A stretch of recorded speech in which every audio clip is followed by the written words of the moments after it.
Welcome again to my mini vlog. For today's video, gagawa tayo ng tuna carbonara. As you can see mga loves, nakapaghiwa na nga po ako dyan ng puting sibuyas. And nagagayat na rin po ako dyan ng ating bawang.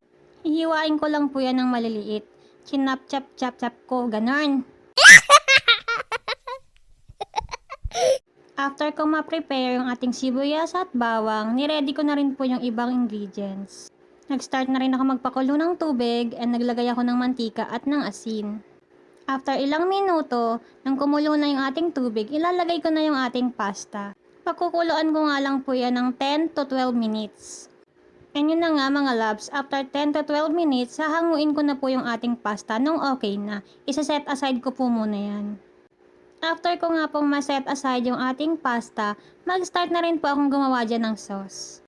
Una ko pong ginawa ay naglagay ako ng konting oil na galing sa ating tuna. Sinunod ko nga pong ilagay dyan yung butter and naglagay din ako ng konting mantika para hindi masunog yung ating butter. Ay nung nag-melt na yung ating butter, nilagay ko na rin po yung ating bawang and sibuyas. And then mix, mix, mix! Nung nag-aroma na nga po yung ating sibuyas at bawang, isinunod ko na rin ilagay yung ating century tuna. Hot and spicy nga po pala yung ginamit ko dyan para medyo maanghang. Maglalagay din po pala ako dyan ng half can ng ating evaporated milk. After ng evap, maglalagay din po ako dyan ng all-purpose cream.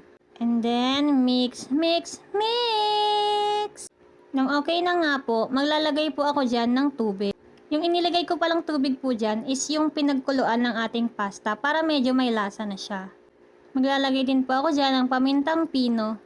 And then halo-halo ko lang siya para mag-combine yung ating mga ingredients. Nung kumulo na, nag-grate na rin po ako dyan ng cheese para mas maging cheesy yung ating sauce. Nang matapos ko nga pong lagyan ng cheese yung ating sauce, hinalo-halo ko lang po yan para matunaw yung ating cheese. Then mag-a-add ako ng konting magic sarap pampalinamnam. Magic sarap, baka naman. Charis! Anyway mga loves, naglagay din po pala ako dyan ng olives. Then, tinikman ko po siya kung okay na sa akin. Medyo matabang nga siya and masyado siyang matamis kaya naglagay ako ng kaunting asin. After nun, tinikman ko po ulit yan kung sakto na po talaga yung lasa. Pagkukuliin ko nga po yan ng kaunting minuto pa para mag-melt pa yung ating cheese na nailagay.